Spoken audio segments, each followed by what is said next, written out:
the recording to me or to them before it goes live.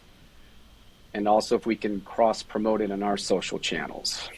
Oh, of course, yeah. You get first right of refusal for all our guests if you'd like it.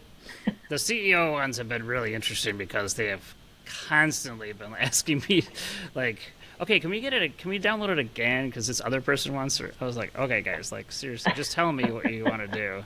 And then somebody had like said something about Epic in one of them, and they were like, yeah, we got to take that out.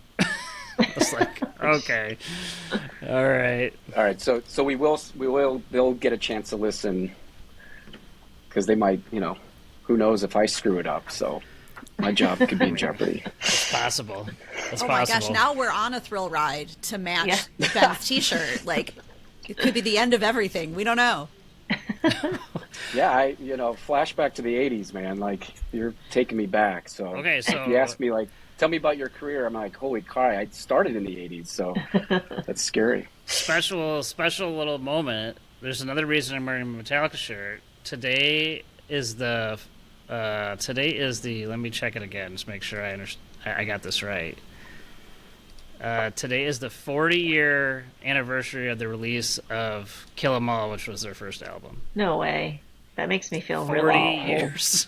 That's so old. 40 years of Metallica. Wow. Well, That's insane. if we needed something to celebrate today, I think that's it, baby. And I'm gonna go see those guys. Tina knows the story, but we had a whole thing around getting tickets. So Metallica's doing this. Have you heard this, Amy or Patrick? Have you heard this? No. So they're doing this during a concert show. They haven't done concerts in like 5-6 years, and it's basically a week. They're kind of doing Taylor Swift model where it's a weekend. Yeah. But they're doing 2 shows, Friday and Sunday night, but the tickets go to both shows. So it's 2 different sets. Cool. 2 different sets and 2 different opening bands. Oh my gosh. And one of the opening bands they're doing is like a reunion of Pantera, which was one of my favorite bands growing up. And but it's also, they had this, Metallica kind of was like the first ones to do different kind of like stages where they originally did this one that went out and then did a circle. Yeah. Well, their whole stage is actually a circle, and the center is open, and the center is called the Snake Pit. And so my buddies and I were like, well, if we're going to do this, we're going to do this right, And we ended up with like a whole rigmarole. We ended up getting Snake Pit tickets, which were, guess how much? I mean, these are Taylor Swift prices at the time. It seems like not as much, but it was $1,700. Oh my gosh. Oh. Wow.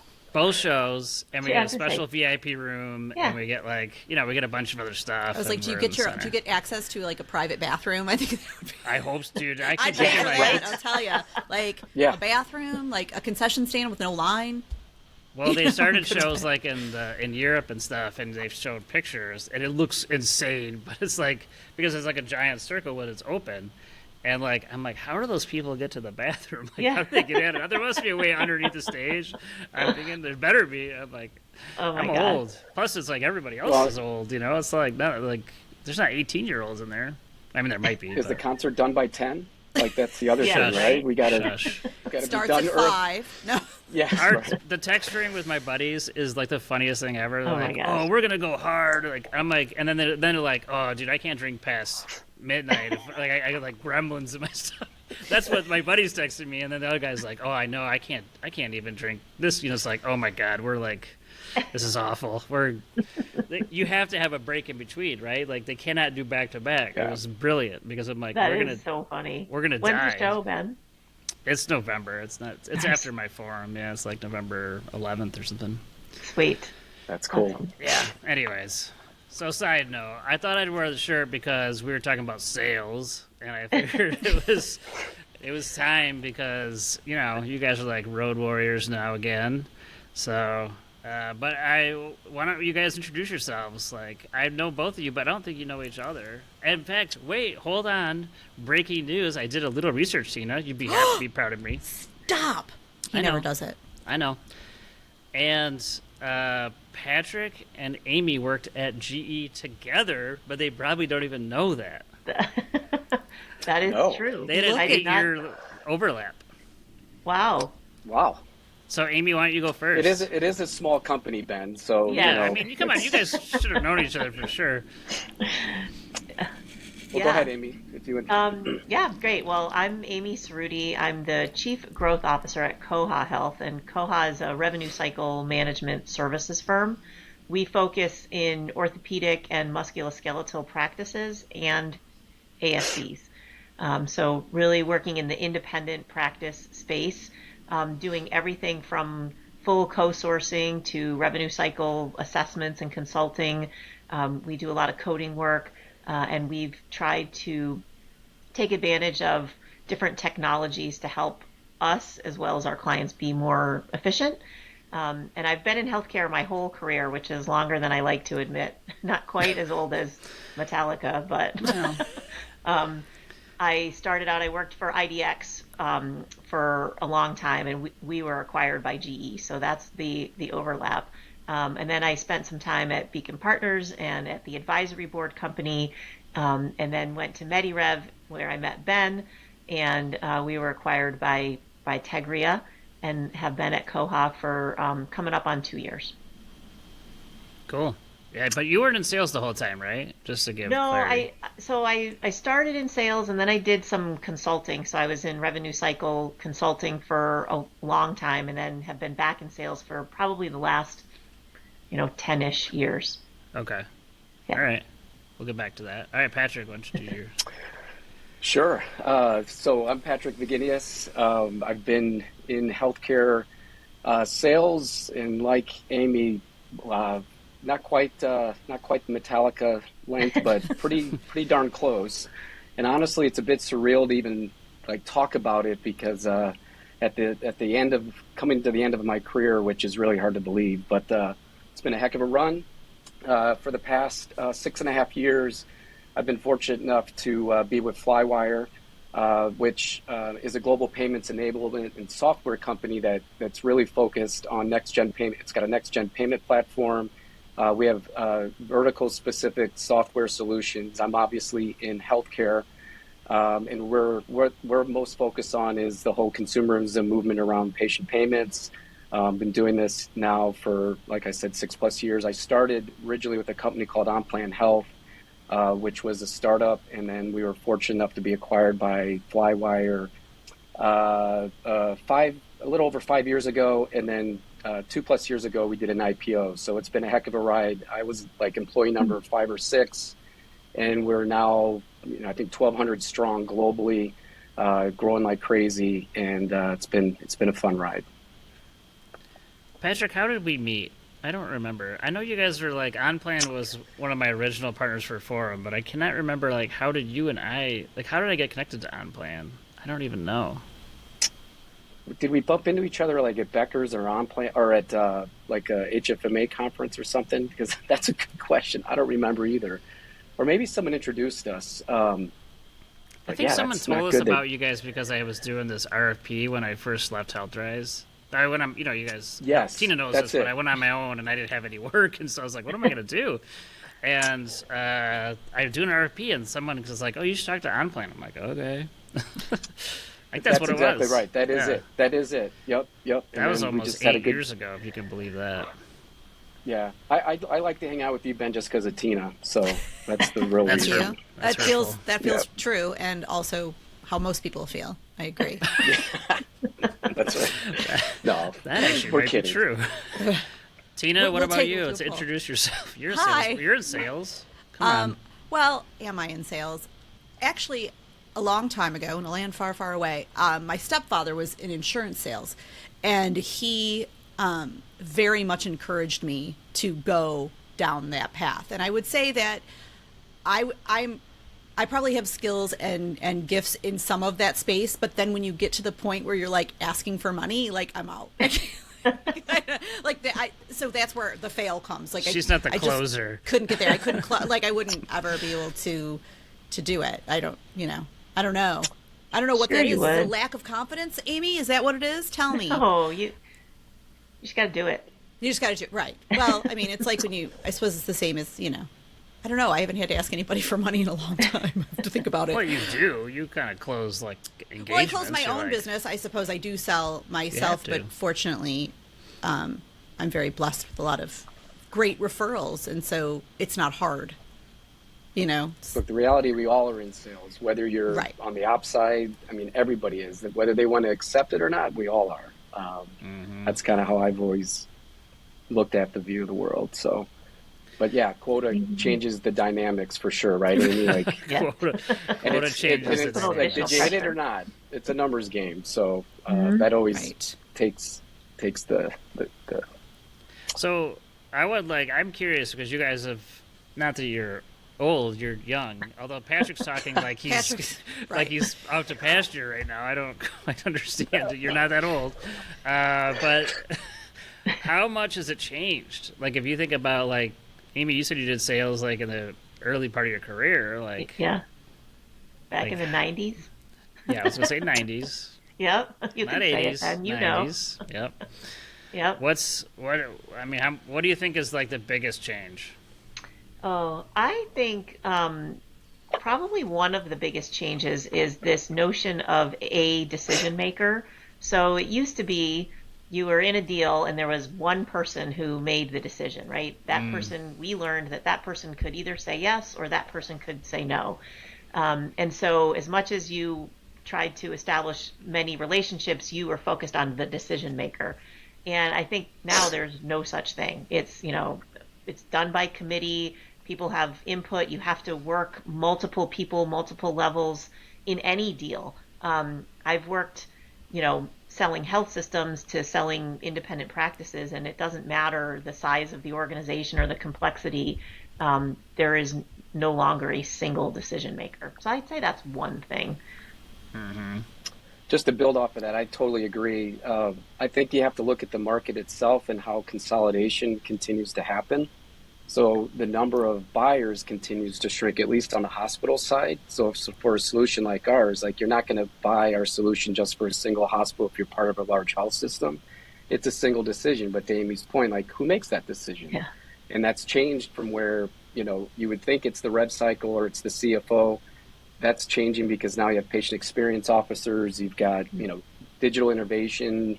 The CIO has now become the chief digital officer. Like, things like that have also impacted.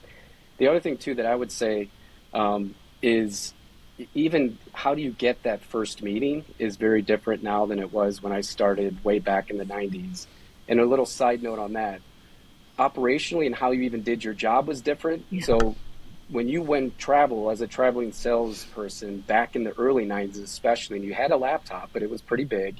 And I even go back when I had the bag phone, walking around downtown Chicago, that was the Motorola bag phone. I thought it was cool. Yeah, you were hip then. It was. You know what, Patrick? I'm going to tell you, it was cool. I'm sorry. Like, it may not be cool now, but in that moment, you were like moving and shaking. Mm-hmm. Yeah, this guy, right. He must be important. But exactly. The other piece, though, in that, it was like literally you'd have a day of meetings, you'd go in your hotel, and you're going to dinner, and you'd plug your computer in, and then you'd connect, it was through the telephone line, and then literally you would have to download your mail that could take 2 hours while you're at dinner, and you come back and there's your email. But it took 2+ hours for all those emails to come down, and then you do your responses, and then, there you go. So that's the other thing that I think is biggest that we take for granted is just, the speed of information, the speed of everything that you need at your fingertips is there. However, the big difference that we see, especially after COVID, is getting to those decision makers, because email is not as effective. Cold calling is even we all hated it, we all did it, we still need to do it. It's not one of the most effective ways to doing it. However, you still need to, and in today's environment, you don't know if the individual you're trying to reach is working remote or in office, so you don't have gatekeepers as much anymore, and so strategies there even change. So there becomes a much greater dependency now on forums like that you created, Ben, that really benefit companies like ours, to where we can meet executives in an environment like that And then same thing with like HFMA, where, we joke, we call them speed dates. You have to pay to play. So any conferences like that have really become more valuable than they have historically because of how challenging it really is to get in front of people that that don't know you or your company, which is our lifeblood at the end of the day. Do you think it's easier or harder now versus before? Oh, it's harder. By far, I think it's harder. Because before, you weren't you didn't have the access, but you're also maybe it was easier because you just were able to take so and so and go out to dinner because that's what you did. But also, I think the reason it's harder now is because everybody knows everything. By the time you actually talk to somebody today, they've already, looked you up on LinkedIn. They've done their homework, right? They've gone to your website, right? So they may have already decided, I don't want to talk to Amy Cerruti because she can't help me, and I think that, before it was you had something to offer that they may not have known about. And so there was that aspect of selling that was more just educational, which I think people were more open to because they didn't have so much information at their fingertips. Yeah, and also they have, I think there's many more companies now in the rev cycle space, whether it's services or technology, outsourcing, you name it, that we're also competing against, getting their attention, and they're bombarded, and they're extremely busy individuals themselves. So it takes a lot of creativity to figure out how can you get in front of the right folks, and again, like I said before, investing in conferences like yours and others to have that opportunity. Do you find yourself thinking of things that worked, let's say 20 years ago, just to be kind to all of our ages, and kind of reinvigorating using old techniques that maybe have more application now because they're personal and they're real touch points? Have you found that to be helpful at all? Go ahead, Amy. Nodding. Everyone's nodding. Yeah. Is there a question there? Yeah. No, I think there's a couple tried and true things. I think for me personally, there's no substitute for a handwritten note. I mean. Oh, really? Handwritten note, Amy. A handwritten note. Looking forward to my thank you card. No. Yeah, I can't wait. No, it's just, something thoughtful. You mentioned, being personal, right? So if there's something that you can specifically highlight. So a handwritten note is something, we used to do. I still do it. I think a new thing that I've tried to embrace is video. So, Patrik, you said emails don't work anymore. I don't answer my phone. I don't know if anybody answers your phone, but so if you're not in my caller ID, I'm not picking up. It's not probably but sending unlikely. a video that is specific and personal is also another way to, I think, connect, and we've seen great response with that. Did I ever tell you my mail story that Tina and I did in the beginning of Forum? Did I ever No. tell you this, Patrik? I might have told you this. No.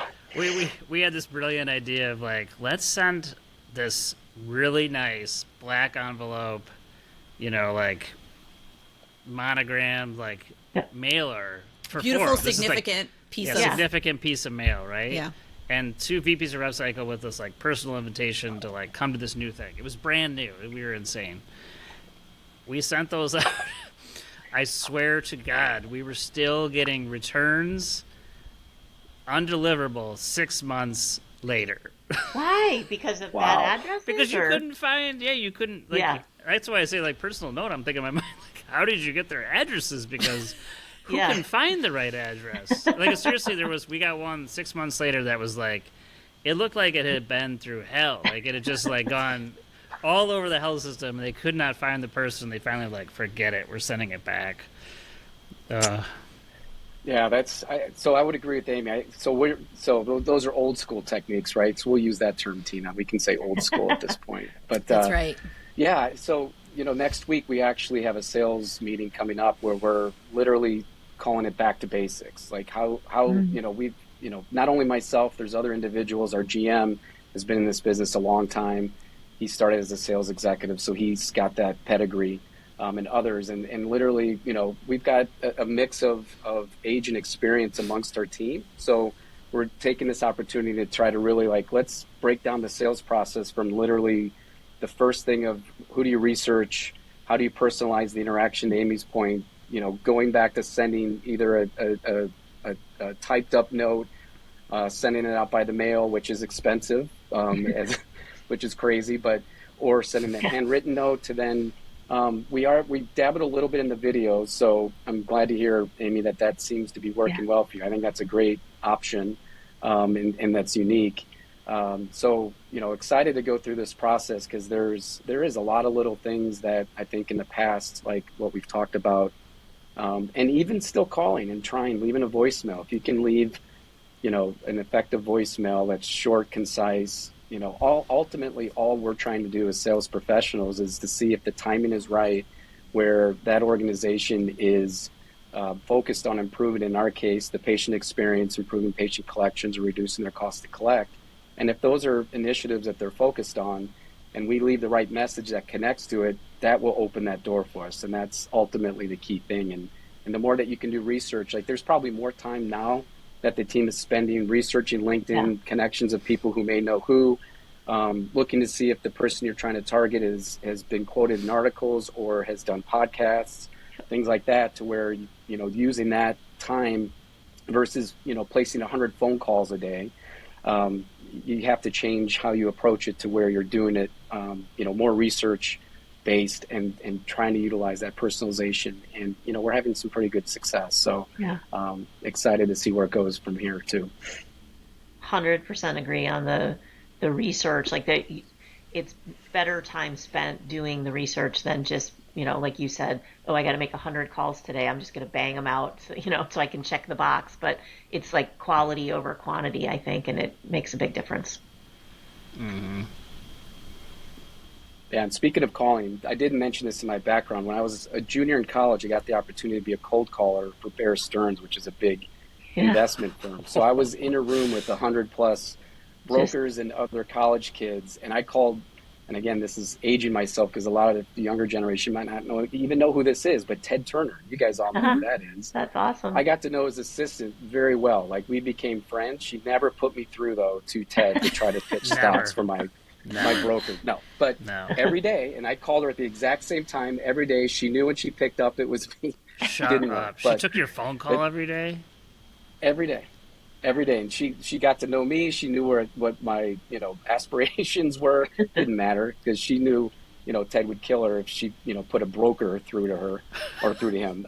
So never happened. But those are the good old days where you really even myself, like, if you could do that every day, even in the summer, and get rejected 99% of the time, which is what happened, then you can be in sales, and then when you get that win, it becomes that much more fulfilling. See, that's where I struggle. I feel like I'm good. I'm really good in the room. I'm good at talking people.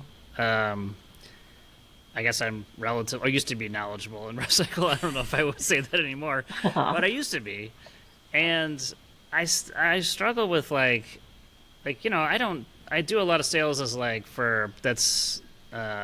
getting people in my forum and convincing them they should come, or like TARP and my new thing, convince. But it's not hard sales, as in I'm selling some product. It's like, you either get what we're trying to do or you don't.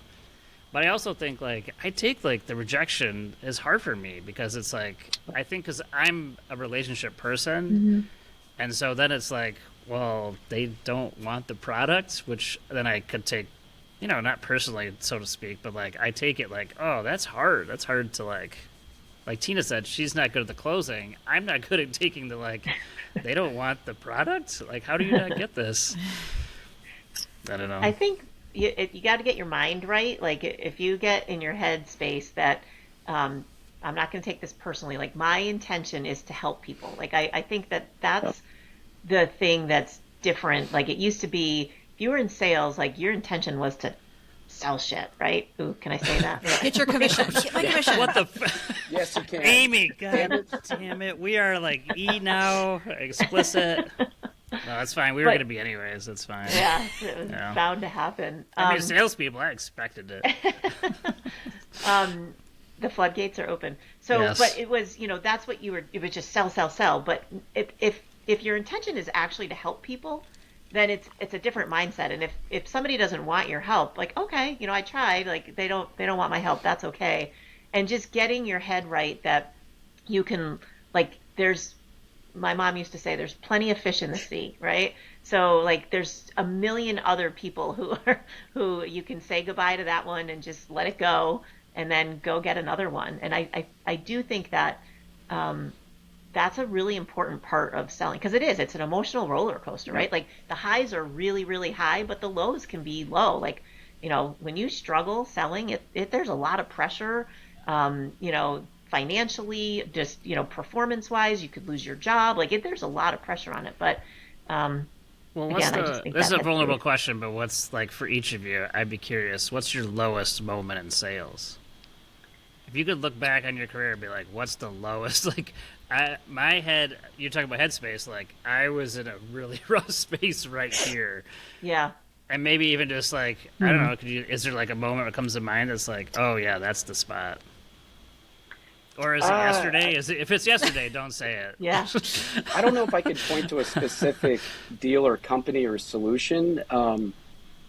So just to build off real quick, and that relates to the question that what Amy just said, like, I have the same perspective in my career. Is like, the thing I love about healthcare is that you feel like you're impacting individuals and families, and regardless of what you're selling. And that's why I got into healthcare in the first place. And anytime that I look for a new opportunity or new job, like, I looked at what's the problem that we're solving and what's the impact to individuals and families. So if you have that as your foundation and base, like, rejection, look, the reality, it's hard. Like, no matter what, whether it's cold calling and someone hangs up on you, I'm not interested, or you invested a long period of time, or you met someone at a conference, you're like, yeah, that sounds great, give me a call, and then they ghost you and you never hear from them again. I think that's the hardest piece, because at your core, and my team, I hire people that have the same vision, is to help people, like Amy said. And if the buyer doesn't know that about you individually, they're also being influenced by bad sales experiences that you don't even know, or they're maybe even themselves having a bad day, that, the psychology of the thing comes into play. And so I always try to remind myself and my team when we face difficult times. But I think the lowest points are where you invest a lot of time, and then the buyer ends up not even, like, telling you lost, or you don't even know why, or you did lose. Ghosting's and they don't tell you why. Yeah, ghosting is the worst. They don't tell you. Right. Like, we're busy too. Like, the reality is we're extremely busy as well. We value our time as we value the prospects. And if you understand that, as a buyer, then give us the same, little bit of a respect to say, hey, we thought that X company, did a better job, and this is where you fell short, because every loss needs to be a learning opportunity is how we view it. And if not, now you've had a double loss. You lost the deal and you didn't gain anything from understanding your product, your positioning, all of that stuff. And those are just as critical as anything else, to fuel your future growth. Do you agree, Amy, on that? Yeah, totally. I could not agree more. Yep. And we have a saying too, go for the no. It's okay to get a no, especially in the early stage of the sales process. Yeah. Like, if you're not interested, that's great. If you, don't like me, great. Just let me know. Like, I love people, and not to categorize them, but the Northeast is a different selling mentality than the South. Like, where you stand in the Northeast. People? What are you talking about? Amy knows. Amy knows. They'll tell you right where. You're like, nope, not interested. Perfect. Where are you going to the South? Yeah, come on in. And, they'll drag you on for forever, and then then you get the same no. I'd rather know, like, in that moment, like, sorry, I'm not interested. The timing's not good. Great, move on to the next one. I mean, that's the mentality you got to have. So hopefully that answered it, Ben. But it's a constant. It's mental as anything else, and a mindset to overcome all that. Mm-hmm. And keep everybody positive. As a leader, we have to be there, to also be there to support our team when they do face that rejection, and, understanding that we all face, the projections and the numbers and all that stuff. And not only me and Amy have a bigger number than the individuals, but at the end of the day, we're all marching towards the same thing. And us as leaders, we got to be there as lifting everyone up, especially in the toughest times. When COVID first hit, no one knew what the heck was going to happen. Fortunately, I don't think anyone would project it, at least for our business, like it took off during COVID. Like it accelerated growth versus, contracted. So now we're facing different challenges where I think in the reverse, you would have thought it would have been the opposite. So, right. Yeah. All right. So I was thinking, like, as an individual contributor, like there were tons of deals that I lost, right? Or deals that I screwed up, right? But I really can't remember and give you a specific example, which I think is a good thing. It's almost maybe a defense mechanism. Like, right, I remember the good times. Like, you've conveniently forgotten. Yeah, like I mean, so my lowest, I think, I made a big mistake one time. I was an internal colleague of mine was asking me if he thought one of my prospects would be a reference, even though the deal wasn't closed yet. And I was on Lotus Notes at the time, and in order to put... Oh, yeah. Love Lotus Notes. Good reference. So I wrote the email, and I wanted to put the prospect's email in the body of the email, and I typed it into the address bar, and then mistakenly copied him on the email, that I was, like, overly confident about closing this deal. I may or may not have made fun of his name in the email. Like, it was awful. Like, talk about the pit in my stomach, right? That was, but it was a huge learning experience. Like, oh my gosh. Like, I was really young, obviously. It was Lotus Notes and like overly confident, but I was like, oh my gosh, like, stop, like, take the time, like, make sure that everything is in order before you hit send on that. So that was one of my lower moments. That's how because you already hit send and you're like, oh my God. Like, we've all done that. That's awful. The other thing, I'll say this too, just to close out this topic. I think today the hardest thing for me to swallow is you see a press release where a competitor announced a big win and you weren't even in the game. Like, that to me is the hardest thing to swallow. I love competition. Bring it on. We want to be in everyone. But when you're not in the game, it's like, oh man, we missed out on that. Patrick is uber competitive. Anytime Patrick swears at me, it's because I talk to somebody else who's like the competitor, and he's like, "What are you doing?" I joke. I'm a type A minus, Ben. Yes, I am competitive. I'm all that. A minus. There's no minus. Here's so we'll this is my philosophy, and I got these little philosophies in my head. But the A minus is, I am competitive. I work hard. I do all those things, but I'm not a jerk. Like the characterization of a type A. Yes. Yeah. So I'm an A minus. Like, I like to think I'm a good guy. I'm honest. I work hardworking. I hate to lose, but I'm A minus. So I appreciate that. We'll see if that takes off, makes it viral. I don't know. Probably not. My kids will laugh at me. Viral? What is that these days? Well, the other thing I thought about was, both you guys have done long stints in your career. Like, if you look back, you guys, Amy, you're new, but you've done 2 years, 6, you guys have long stints. I think what I've seen, and I don't know what this phenomenon is, but salespeople kind of like every year almost jumping. And I think recently what I've seen in the last 6 months to a year, and I know like companies are doing different things and that's happening, so I'm not faulting people. I'm curious to know what you guys think. Like, it does look like salespeople literally just jumping like every year or two, like, oh, this doesn't work, I'm going to the next thing. If it doesn't work, I'm going to the next thing.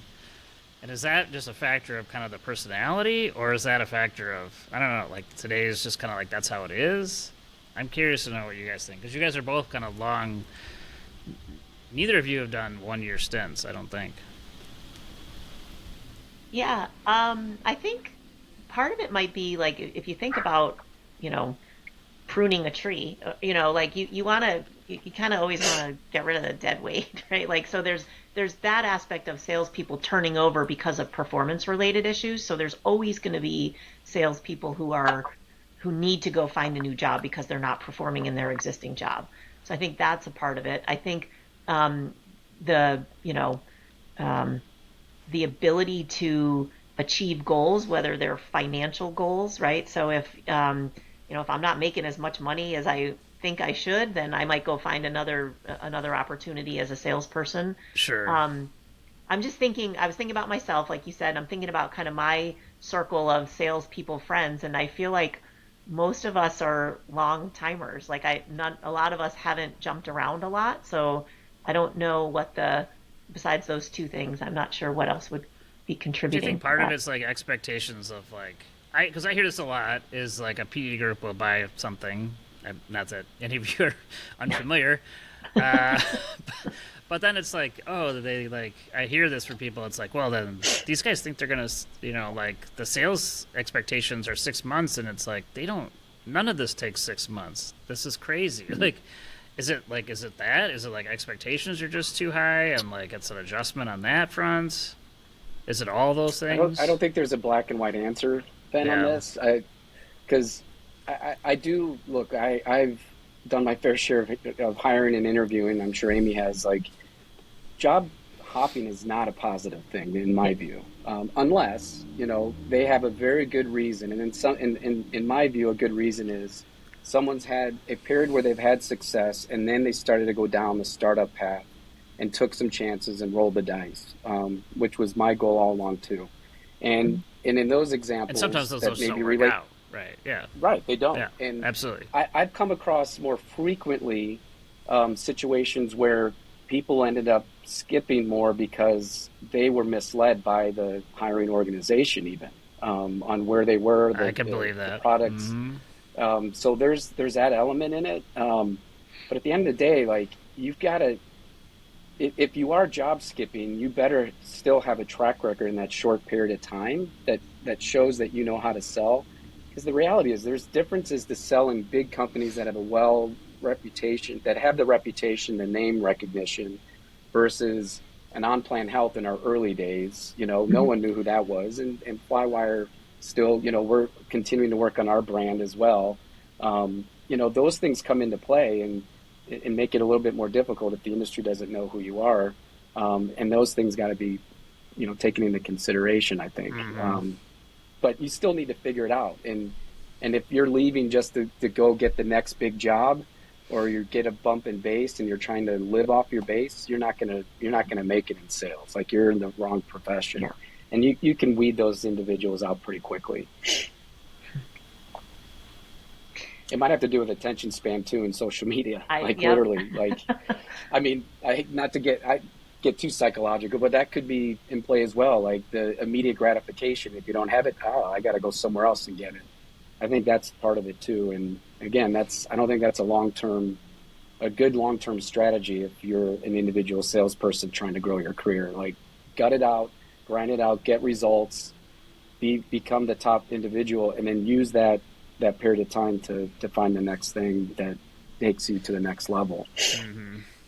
I wonder too if, Ben, I don't know if your question is sort of you've noticed it for years or you're noticing it more recently, but I wonder, since COVID and like this remote selling, or just remote workforce, like some people, generalization alert, but salespeople in general are more social beings, right? And so if we're asking salespeople to be remote and sit in their bedroom and work all day when they're not in the field, Or a that closet. could be something it's just different than what it used to be, where you were in an office with a bunch of No, people. You that's could, totally true.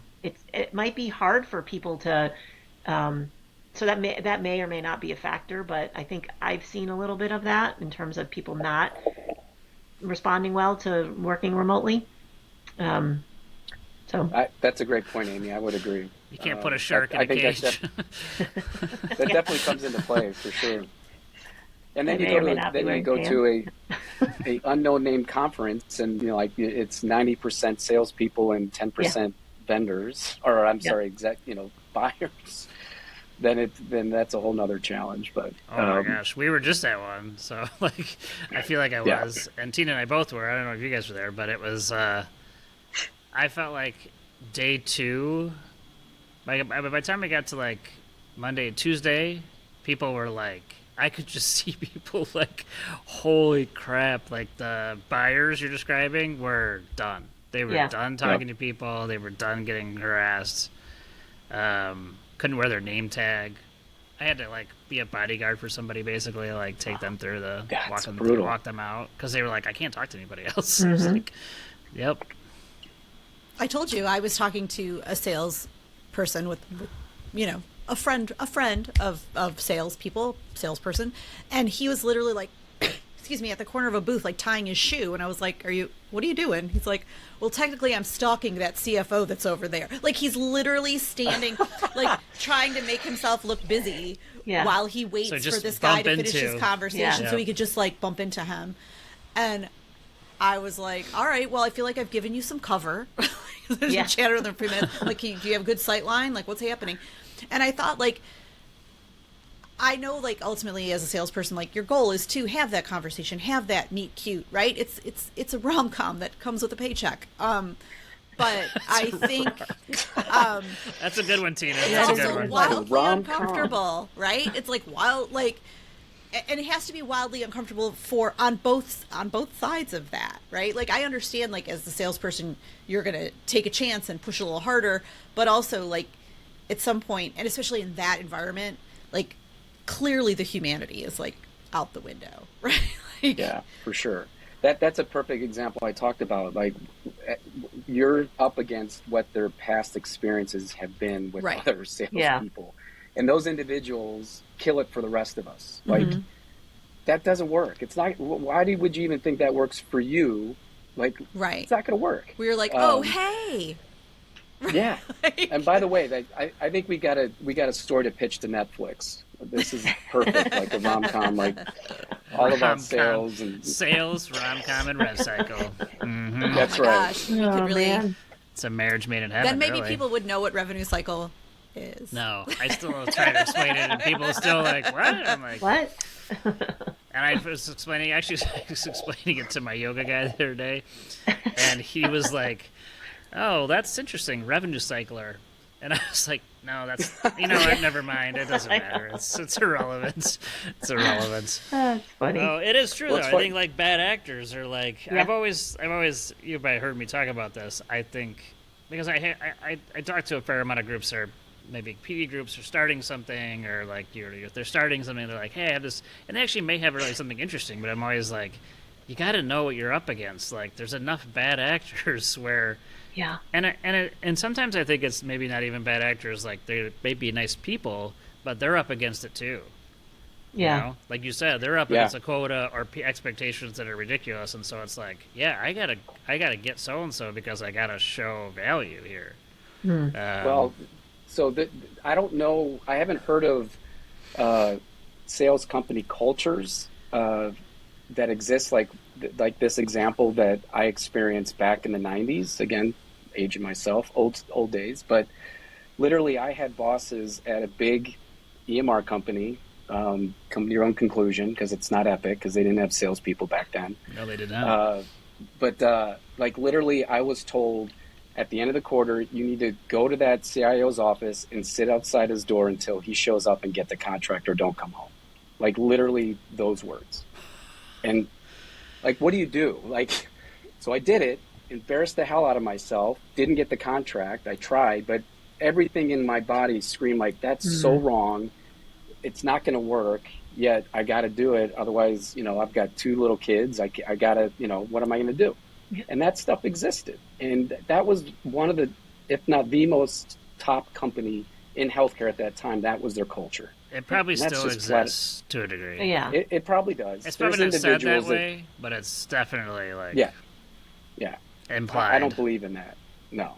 There's other ways to influence, try to influence timing and decisions and all that without, sacrificing your own integrity and the integrity of the culture of the company.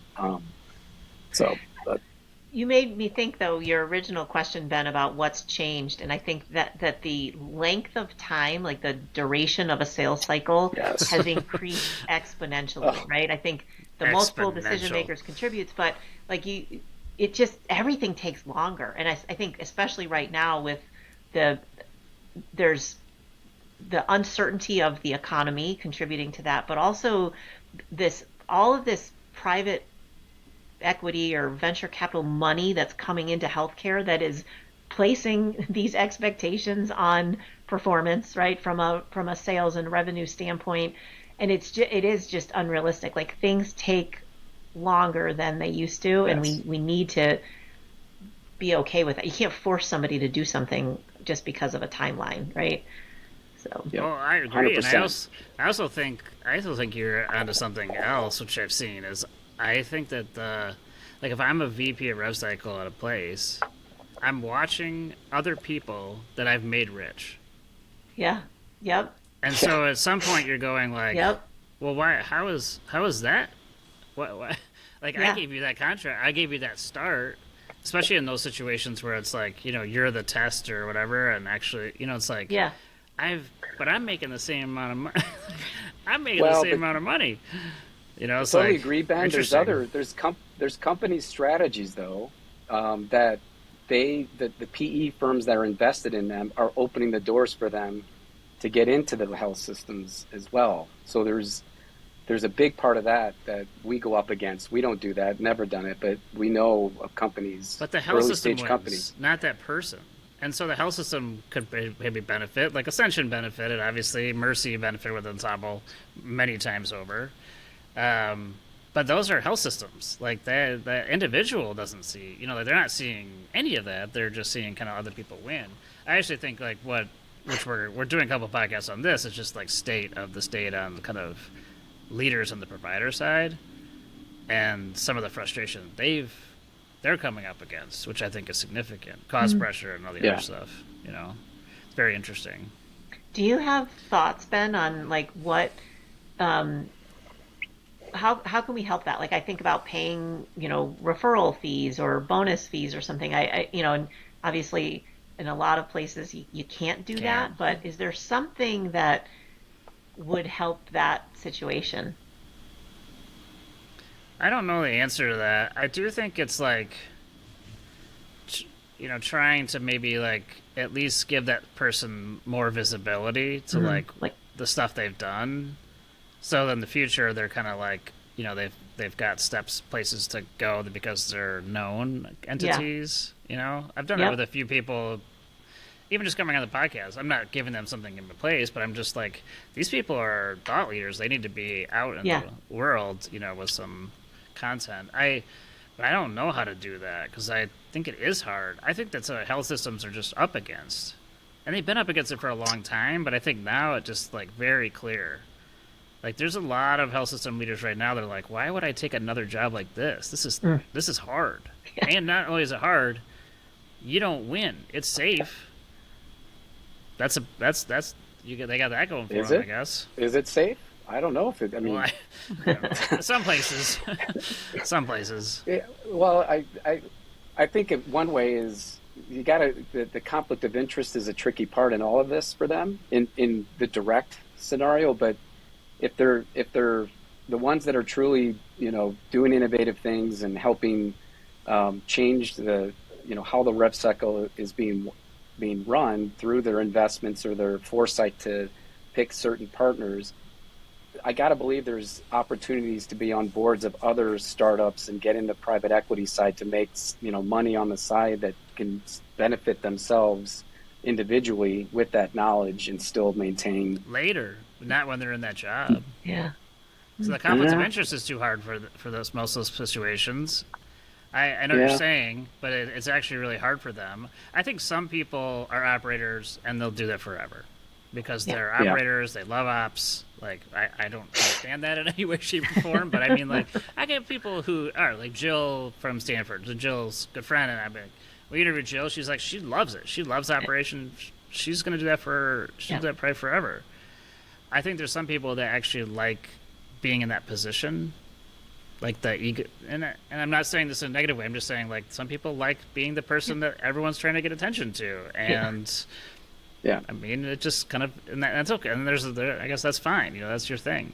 But there's others who I think are trying to be altruistic to a degree and like believe in a health system mission. I do know people like that, and I think they're struggling now because I feel like that doesn't translate as much. I don't know, maybe. Yeah, and maybe that's the pandemic. True. Maybe that's like we're going remote and it's not the same because they're just like it's not the same. Because I'm basically like I've been saying since the pandemic, like you can't people don't care about your mission the way you think they do. Because in the future, it's remote. They may have no connection to Vanderbilt. Yeah. Other than the fact they're doing your claims. Yeah. You know, like, I don't know. Maybe that doesn't matter as much. You seen any difference between these leaders that work for-profit organizations versus non-for-profit? Is it the same challenge even for the for-profits? Because I would think they would have the opportunity, if they're delivering results that's going to impact their own stock price and, you know, yes on the like private equity smaller firms. I don't know if Koha's like that, Amy, but like for the for-profit like HCA's of the world, no, I don't think it's much different, to be honest. Interesting. Because they're like a one piece of a machine, you know. I don't know. That's just what I thought. Yeah, it's just interesting as we've been kind of like circling around with what the leaders are dealing with. Tina, any thoughts? I have one more question, but you. Okay. What about you? I have one. Well, at least I probably have more than one. But then again, I'm me. I was thinking actually. So, are you seeing any difference in sort of your young up and coming salespeople and how they approach the task, and or what kind of skills are you looking for when you're hiring new people to join your sales team? Patrik, you want to go first? No, she just was like, oh man. She waited to the end at that. No, Amy, we really want you to talk. I really want to hear what you have to say here. No, she's got nothing. She's got nothing. No,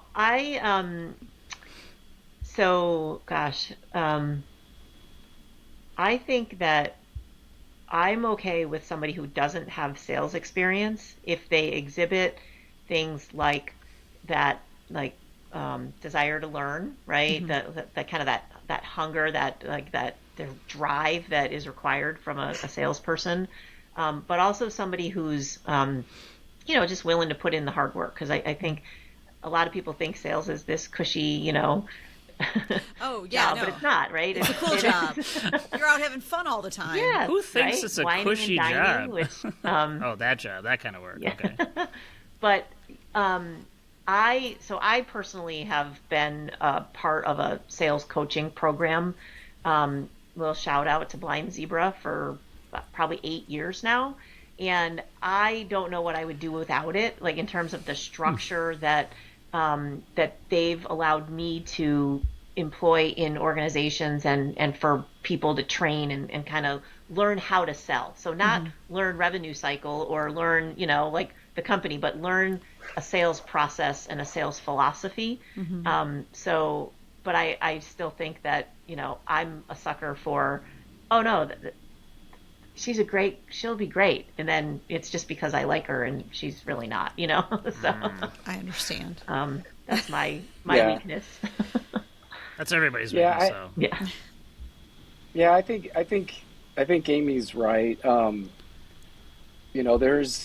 I think it gets down to really, and I'm the same. Like I would always be open to hiring someone that doesn't either have, revenue cycle or even healthcare experience, or, they're earlier in their career and no sales experience yet. But they have to, demonstrate that they have that passion to learn, that they have that strong work ethic. They need to be probably tested a little bit, even in the interviewing process, a little bit harder to see how they respond to some challenging situations or challenging questions is a good way to, to identify those folks. But at the end of the day, I think there is also a generational perspective that's different on what it takes to earn a promotion or earn higher income that is different from our generation than it is than the younger generation. There was a consulting company that I joined a while back I was the oldest guy in the company by 10 plus years. And they had never had any sales leadership brought in. That's why they hired me to bring in and kind of create that sales culture. And it was fascinating. Like this company, I thought I was going to come in, this experienced guy, and like make a huge impact. And when I got to really learn how they built the culture, how they built, their internal processes, how they approach things, I learned from them. And I was amazed at what they had built. However, they also recognized that they even introduced me to this whole concept that there is a generation that has the belief that, they work, in a non-for-profit Greenpeace world, but they want to be paid like it's Goldman Sachs. Yeah. I heard that exact phrase. I was like, wow, I never thought of things like that. Or they expect this promotion to happen after they had 1 year, not knowing that, hey, it could take you 5 years to really sacrifice to get to that point where you've earned that, big promotion. And that hadn't existed. And I think that's something generationally that us on the more mature side now need to be sensitive about. And that's really where good coaching comes into play to, encourage people, even if they have those unrealistic expectations, but continue to, encourage them and hope that they, learn from the setbacks of not getting exactly what they want, which is always ultimately the test of character, right? You don't learn from the good times, you learn from the challenging times. And that's where I think it's really critical, to help these individuals that might not have realistic expectations. Well, we also can't dismiss it out of hand. I think that's the other thing I like a lot of what you said, because I think I often hear people like our age or older, they're just like, oh, these kids, they just, it's like, I don't get it. It's like, yeah, they may not, but like, we didn't get it either. Right. It's like, right. Maybe our expectations weren't the same, but it was also like, I remember being like, yeah, well, how come I didn't get the promotion? Like, screw you guys. Just like, and I was, it's like, yeah, I didn't get it. So it's like, we have to kind of bring people along. It's like, and even teaching what you just described, like, okay, yeah, it didn't happen this time, but that's all right. Let's keep going. This is the thing you can look at the end.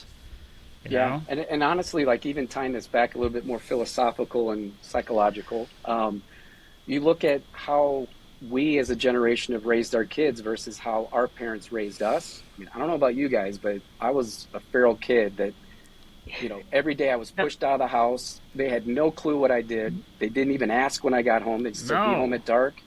And versus now, we've got the apps. Like, we know exactly where our kids are, and we're, I think we're being more responsible and we are more in tune. Sometimes we hear too much and know too much about our kids that I honestly didn't need to know, but I'm glad they told me and they were willing to tell my wife and I. But that in itself is very different. That I think helps in understanding how to relate to the generation that's still a little bit older than my, kids that are in their late teens and early 20s. There's still some commonality between them and, the later 20s and early 30s age group that I feel like I have a better way to understand and relate to them because of how close I've been with my kids as they've, grown up, and how technology's dramatically changed everything. The smartphone, social media, all of that stuff comes into play that we have to continue to be aware of and sensitive to. Yeah. I think you make a really good point, Patrik, about the whole notion of failing and how, like you said, we would go out and, whatever, get beat up and nobody would know about it. You just figure it out. Right. As long as you came home without any visible marks. You just figured it out. And I think that it's hard. I've seen some of the younger, when they fail, like for me, I'm like, it's okay. Like huge, like you have to fail. That's the only way you're going to learn. Like, just like you said, but they don't know how to deal with it because they haven't been allowed to as much as, as we have. So I do think that's something that this fear of failure, and even like in sports, I think, right, with, all the analogies about kids not trying because they're afraid of failing. And so they're, I think there's a little bit of that too in the younger generation. Yep, no doubt. And from hiring real quick, just kind of at a lighter note, I can tell you, I coached all my boys I have 3 boys that played soccer growing up, and I was fortunate enough to coach them in the early years as they progressed. But in the U5 and U6 age, I can point out the individuals, male or female, that were type A's or A minuses. Like, you literally knew, like, you could see these kids, like the ones that were not going to ever play soccer again, and the ones that just had that, I'm going to get that ball no matter what. Like, that person, is going to do something in their life. So, but I joke on that stuff. Well, Amy was a hockey mom and hockey coach, right? Yep. Still, right? Yeah. Oh, yeah.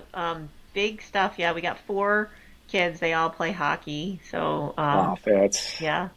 I got one who's going to play in college so far. So, oh, yeah. wow. Well, you had to be awesome. selling then. You had to be selling so you could, front the cash for the hockey. Holy shit. Yeah, exactly, right? That's crazy. Is that the most That's an expensive expensive sport to sport. play?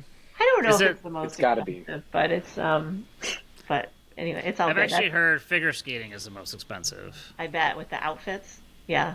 And ice time and Yeah. coaching. We have a friend whose kid is young, but he's already been identified as like, Yeah. Whatever. Yeah. And it's like she's like, it's insanity what you're spending. I'm like, whoa. I don't know. Interesting. Worth every penny. Yeah, It oh, is. I'm sure. I miss those days, Amy. Yeah. Hold on to it, because then they're gone. You're like, oh, I got weekends again. What do I know. do? What are we going to do? We look at each other like, I miss it, but because as Ben said, I'm a little competitive, so A little. do things myself. He's probably Yeah, got you a might wall wanna- of all his U5, U6 No, trophies. I don't. Trophies, you No. 5, you 6 trophies. No, You should no. not have those. It was There should never be no such thing. It was never about me. It was all about the kids. So no. Do you still I don't have do people that you coach that still call you coach? I've run into kids, yes, that have been older that will mention that from time to time, and that's cool. I do think, when I do officially get to that point where I retire, like I will go back and coach again or ref or do something with sports. Like, that is my hobby. I love it. Yeah. I still play basketball and soccer myself, so that's really helped. And I didn't do that when I was coaching. My wife's like, you probably should have did that and got your own aggressions out there versus sometimes, on the kids. Coaching a 6-year-old? Get in wasn't there! that Interesting. I know it'll sound bad, but I've had moments. I got some yellow cards against refs and Tearing stuff, up the but- 16-year-old ref. I ref soccer, Patrick, just so you know, in high school. Do you? Yeah. No, I I've did. had I know I one did or in two high school. So I did in high school you as a did? job, and it was awful. And it Yeah. wasn't the kids that were awful; it was like the parents. Parents.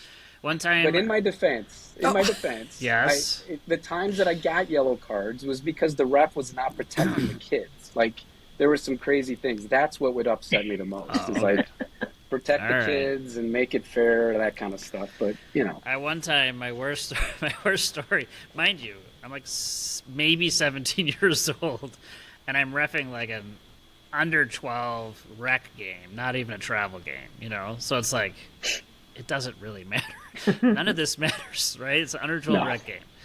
And I had a parent on the sideline, and she was, this is no joke, swearing at me the whole time in the first half. Like, F you, you mother, like, you missed Oh it. my It's gosh. like constant. And I'm looking over, and it's one of those things where you're like, and I was probably confident enough. I was like a senior in high school, and I was like confident to be like, I'm looking across like, what is happening right now? I just went up to the coach on the sideline. This is, looking back, this is actually pretty mature of me. I went to the coach on the sideline, and I grabbed him, and I said, listen to me. If you don't remove her, I will have her removed. She'll never see another game. Like, because I'll report her, and she'll never see another game. I said, so you better deal with it. He just lowered his head. He goes, I know. Okay. Well, she says one more word, she's out. Yeah. It was you do see the unbelievable. worst of America. You do was see the worst of unbelievable. America at times. I've seen fights between parents, and it's ridiculous. Yeah. It's crazy. But okay, we have time for one more thing. I have one more question. I think. uh-oh. I think. Is this the one you held back? Like this is the one at Seems the that end? way, doesn't Yeah, it? yeah, like a. Amy, you get this No, it's one. not. It's fine. It's fine. Well, I've been fascinated with the concept. Tina and I have been talking about a little bit this year, and our friend Nate. But it's kind of around this concept of like second half of life virtues, where the first half of life virtues are required because we got to scrap and we got to take care of our family and I got to do these things. Or a simple example could be like, I did CrossFit in my first half of life, stuff like that. And now I'm like, I'm doing yoga, and this is no joke. Like I was just like stopped. I was like, I can't. I keep hurting myself, and that's not my second half of life. Like I don't need to do those things. And so we've been trying to go into this process of like figuring out what are the things we value and kind of as we go into this kind of second half of life that I don't need to do and hold on to anymore, but I did then because I needed to. And I'm curious to know for you guys, like, we're all kind of roughly the same age. I'd say, like, as you guys move into kind of like, as Patrik was saying, end of career, which seems a little soon. But what are you guys valuing or gonna value now versus what you did before? Like, what are you letting go of? I'm curious. I think any setback or disappointment, like learning to let it go sooner than letting it continue on, as well as to be self-aware to not take that into your personal life. So, have a bad day, like shut the office door. Don't let that carry in, and your wife or your dog or anyone else, in your immediate family, have that effect. I think that's a big thing. The other thing that I just started doing that is kind of related to your yoga thing, that if you would have, even a month ago, if I would have said, I would be willing to do it, I would have said you're crazy. I started intermittent fasting. Like I've been someone that has been like, I got to eat every 3 hours. I'm a high energy guy. My blood sugar is going to drop. And my wife's been doing it for a while. She's kept suggesting you should try it. I'm like, Eventually, I'm like, one day I just decided. I didn't even have a reason. I was like, you know what? I'm going to go 16 hours. Let's see what happens. And I've not stopped. And I feel completely different. I'm not having drops. And so health is a very important part of it, mentally, physically. And now it's even taken us to where we're going to build an outdoor sauna, cold plunge, tub at our house, that kind of stuff. So I think it's more that, and also it's very cliche, but just truly appreciate each day, because we don't know what's going to happen, at any given moment. Something can happen that impacts us. We've survived COVID as a society, where we are surviving it. Still ways to go to get back, hopefully, to where we were, and hopefully the country as a whole can come back together where the division isn't as high. So focus on the individual and how can we contribute and be receptive to all people and all points of view, I think is really critical. Yeah. How's that? That's good, yeah. That's good. Good. All right. Is that in line with what you're looking for? Sure. That was all right. I think for me in this, on the back nine, it's time. Whereas maybe earlier in my career, or not maybe, in my earlier career, I would, work crazy long hours, right? And I would travel, I would be gone for 4 days a week. And now I just value time with the people I love, and, being able to be with them, whenever I can. Whereas before it just, it wasn't even a thing, right? I was all about myself. So I think that's for me, that's the biggest thing. Yeah, that's good. That's a great point. Yep. Tina, I don't know about you, but time goes extremely fast. It seems like it's going. Everyone has always said, time goes fast. Just know that. But in the last 10 years, it's crazy how fast it seems. I've got 3 kids in college now. I'm like, where did that happen? How did that happen? I feel like COVID just was 3 years was like that. That's crazy. It was what happened to the 3 years? Yeah. It's I saw that person 5 years ago, which felt like yesterday. That's how I felt when I saw Patrik in Nashville. I was like, yes. I know. It was 5 years ago. I was like, oh my gosh. You look the same. You look not aged a day. Not a moment. Thank you. He does. I felt the same way. By the way, that's the beauty of it too. Yeah. I think with all people that you like and respect, and I saw a couple people I hadn't seen in 15 years. I was not a day had passed since we had seen each other. So I love that part, but that just we can't hold on to that though. We got to remember, to Amy's point, man, you just got to appreciate each moment that we have, and know what's most important, which is friends, family, and health, and all that stuff. Yeah. Oh, my I don't like to think about end of life. I like to think of it it's not end of life, just second half of life. The second half, okay. Yeah, wait, what? Well, I have a theory, which I talk about with my therapist, is that at some point, and I'm going to say around 40, you go back to being the kid you were before you went to school. So I feel very much now, much more like my 5-year-old self than I do like my 25-year-old self. Huh. All of the things that were intrinsic to me and that I loved as a little kid, that I set aside and put away because it was frowned upon or it made me nerdy or whatever. I have just really embraced all of those things. Like, and that has changed how I look at every day of my life. And I think when I reflect, I remember, like, this is what I liked when I was a little kid. This is, like, yeah. And that's really, I think we spend a lot of time trying to get away from who you were. Actually, I just looked up, there's a quote on my board that says, you never stop being who you were, right? And I think we spend a lot of time pretending that we're not. And you get a really beautiful moment when you get to just be and not, I don't know, perform, perhaps. You get to just exist. So I think that's spot on. And now, if you want to close on this, Ben, back to your first question. Like, the very first sales job I ever had out of college, the first thing the guy said to me in the job, and I always remember this, he goes, the one thing that you always got to do is be yourself. Don't turn into someone that you're not. That was his advice. That was it. And then a little training. And that is like so spot on. Like, to the younger generation, don't become someone that you're not. Be true to who yourself is. It's good enough. And if you stick with that, everything will work out. Absolutely. Well, that's what imposter syndrome does to us too, right? So it's like, you're not good enough. Yourself isn't good enough.